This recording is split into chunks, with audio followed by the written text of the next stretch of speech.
अच्छा आपके तो दरअसल ही दुर्लभ। बड़ी कृपा आपकी, आज सुलभ हो गई बाबा। कैसे हो आप? बढ़िया बाबा, आशीर्वाद आपको। बाबा मैं भी आया हूँ। अरे लालू भैया ये वो जन है, इनकी जो पत्नी है वो बरसाने की सखी है। जब हमें कहीं रोटी नहीं मिलती तो आखिरी घर में इनके जाते थे मांगने और कहते कि राधे बाबा मिली, तुम चुप हो, नहीं मिली बाबा ना, हाँ माता जी नहीं, अरे बैठो बाबा बैठो, बैठ नहीं, मतलब एक जगह पाना, अरे बाबा हमारी श्री जी का तू है, काहे को सब प्रपंच सोचता है, एक जगह पाना, बैठ।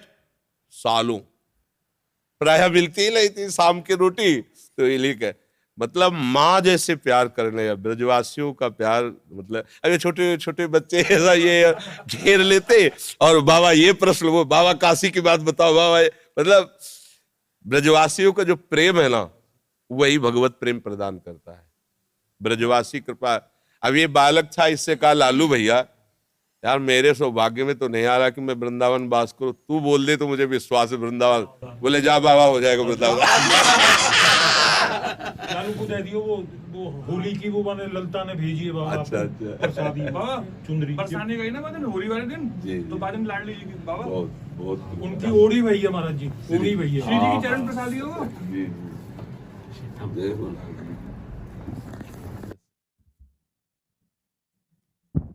अब कौन प्रश्न कर रहा था? वो इनका दरअसल वेला तो एकदम पुरानी याद आ गई कि बहुत बहुत इनके जो पिताजी थे ना गृहस्थ में रहते हुए परम सन्यासी, मतलब ऐसी सदगति तो बहुत बड़े परमहंसों की होती जैसे तुम्हारे बाबा की हुई, ऐसी मतलब आंखों देखी बात, एक बूंद पानी नहीं, एक अन्न का टुकड़ा नहीं, बच्चों की तरफ आंख खोल के देखना नहीं। अंतिम जो स्थिति थी ना, केवल बिहारी जी भगवदाकार वृत्ति, सर हमें लगता कई दिन तक ऐसी स्थिति रही कि उन्होंने पानी भी नहीं पिया। बरसाने बोले दर्शन करके आऊंगो, बरसाने से दर्शन करके जैसे ही घर आए बोले आज से मेरा अन्न बंद है, हाँ अन्न नहीं लूंगा, खाली दूध लूंगा और ठाकुर जी को चरणामृत। आखिरी दिनों में ऐसा सूख के शरीर, ऐसे जैसे योगियों का प्राण जाता है ना, ऐसे इनके बाबा बिल्कुल निरपेक्ष, ना बच्चा न बच्ची न बहू, किसी से कोई मतलब, गृहस्थ और जीवन भी सन्यासी जैसा। 4 बजे तड़के लंगोटी पहन करके यमुना किनारे भीषण सर्दी में, जहाँ अच्छे अच्छे काप जाए इनके बाबा, ऐसे फिर चिड़ियों को नमकीन खिलाना सब। कोई संत अगर प्रणाम कर दे तो तुम्हें तुम्हारे गुरु और इष्ट की कसम है, अगर प्रणाम किया ऐसे कहा, बिल्कुल इस सख्त। ये गृहस्थ जन नहीं है, ये ब्रजवासी भगवत स्वरूप है। मन में भाषा में जी आती है उनकी बाबा, मैं अपने मनी मन में आपसे कभी कही नहीं, आज कह रहा हूँ बाबा चैन से रहो, चक्र भजन करो, तुम्हें ठाकुर जी मिल जाए, जी बात कहते हो आप। हमें पता है आप सबके आशीर्वाद से ही, नहीं तो अब कब, तो देखो इनकी रोटी पा करके हम जिए हैं। आज भी बच्चा भगवत कृपा से हमारे भोजन में पहले ब्रजवासी करना आता है, 3-4 ब्रजवासी हैं जिनकी रोटियां आती हैं, तो हम जीते भी ब्रजवासी। देखो चाहे जो कुछ भी हो, एक बात काम की बात, ये सब तो बात तो बहुत है।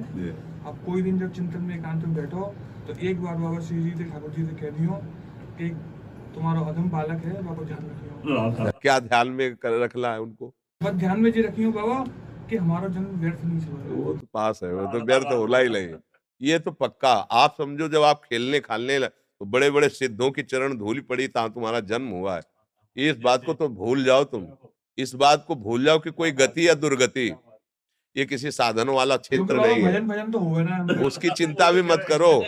काहू के बल भजल को काहू के आचार, और ब्यास भरोसे कुंवर के सोवत पाव पसार।